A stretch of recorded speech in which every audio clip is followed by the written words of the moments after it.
também falar com você e te convidar aqui para a gente pensar juntas no que vai ser esse 7 de setembro que se avizinha.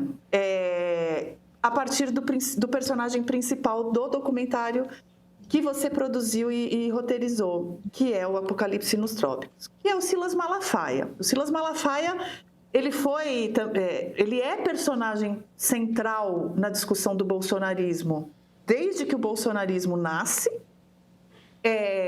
Ele ganha projeção a cada novo capítulo do bolsonarismo e no episódio, por assim dizer, no episódio pós-bolsonarismo como presidente, né, ele ganha um protagonismo fundamental como um dos mais vocais defensores tanto do golpe quanto da anistia pela tentativa de golpe, né? Então, ele tá protagonista em muitas etapas. Ele segue protagonista. 2 semanas atrás, ele foi protagonista dos áudios, teve celular apreendido, teve passaporte apreendido.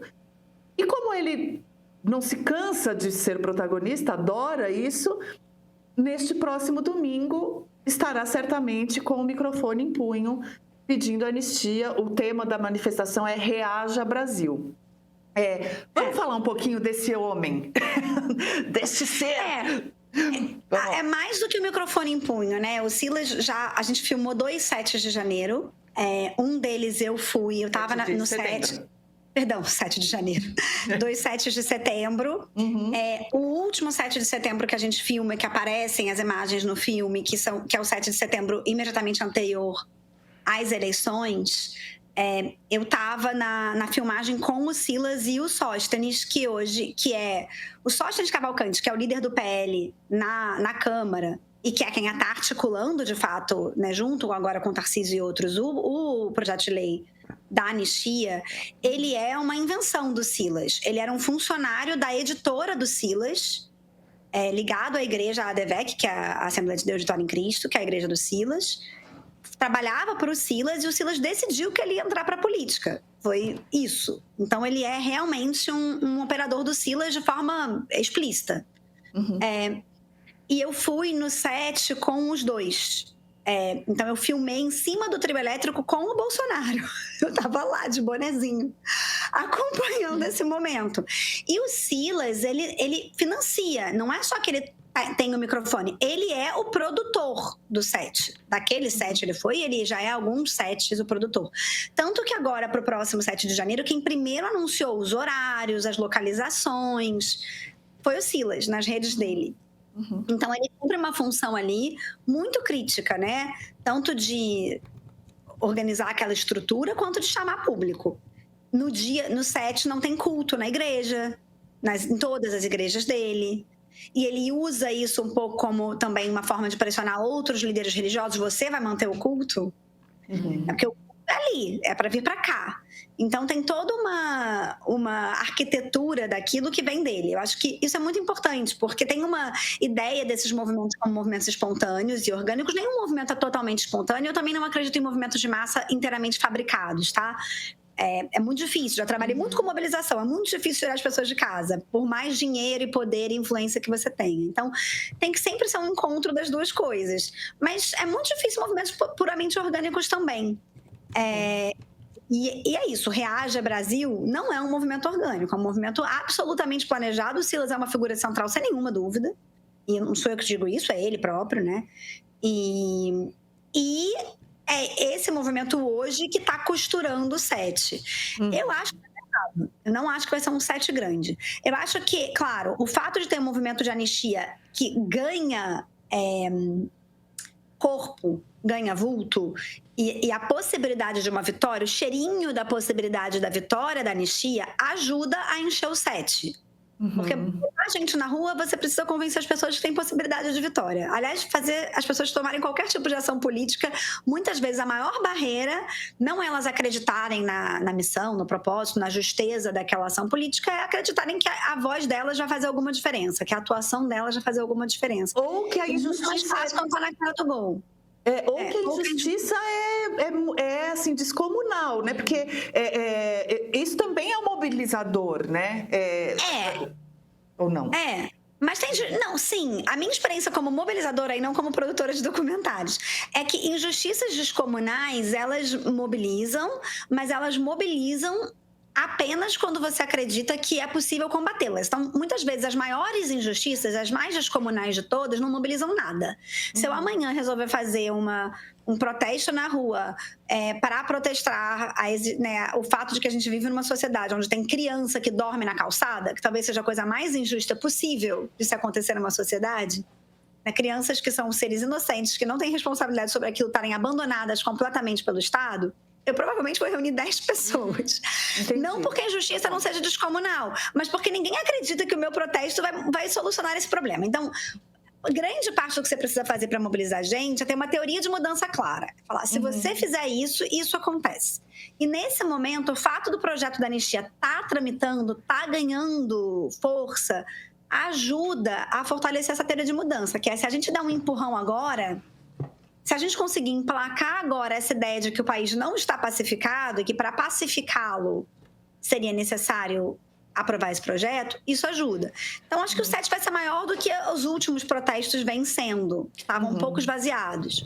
Mas eu não acho que vai ser um super sucesso, porque eu não compro essa ideia de que o país não está pacificado. Isso é uma maluquice. O país está totalmente... não tem nada. Tem meia dúzia de malucos que vão continuar gritando, não interessa o que aconteça. Se o Alexandre de Moraes não cometer autoimolação, eles seguirão gritando, entendeu? A única chance de calá-los seria com o suicídio coletivo de todos os ministros do Supremo. Então, dado que isso provavelmente não acontecerá, eles seguirão chateados. Eu não vejo meu Deus, essa grande baderna do Brasil. Mas o discurso de que o país não está pacificado, o discurso de que é necessária uma pacificação, é um discurso muito útil para os dois lados. Sim. Sabe?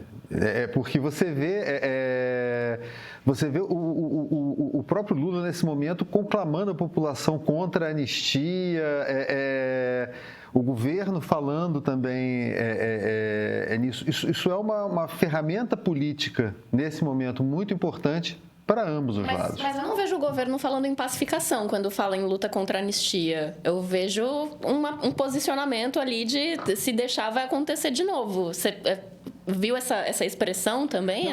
Não a expressão pacificação.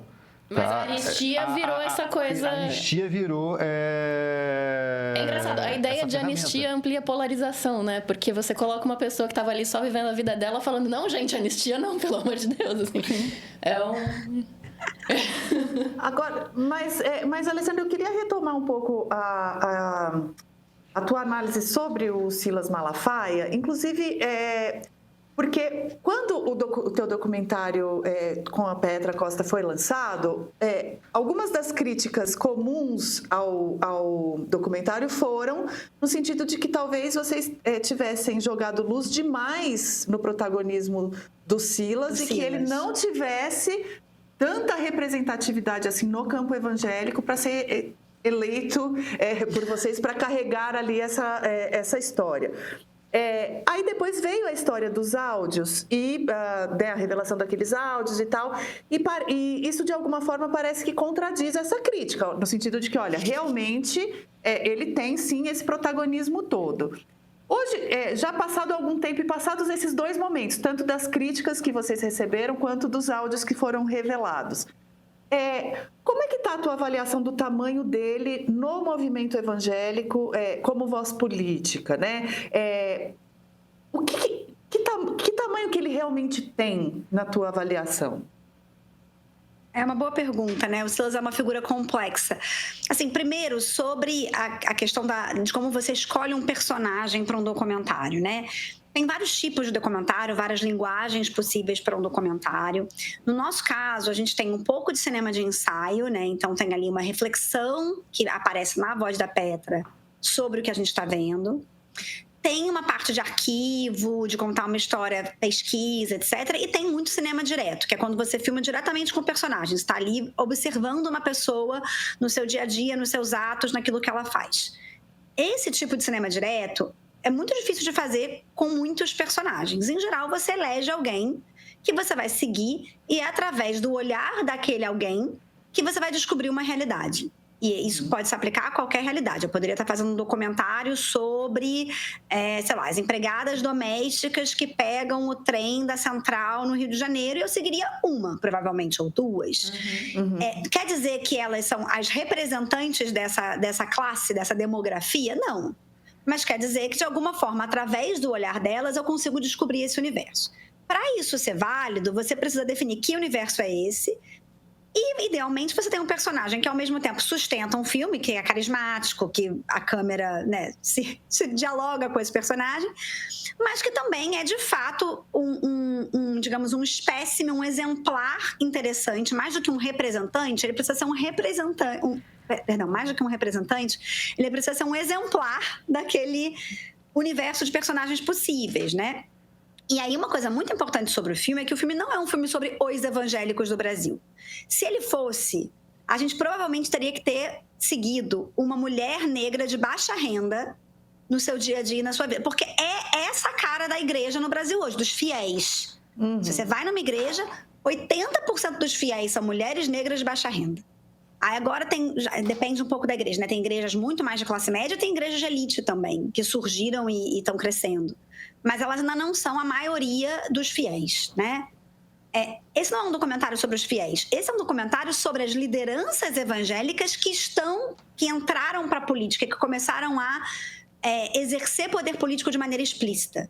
E quando você olha para essas lideranças, aí é o contrário. A enorme maioria são homens brancos, ricos, e com um tipo de atuação política muito explícita.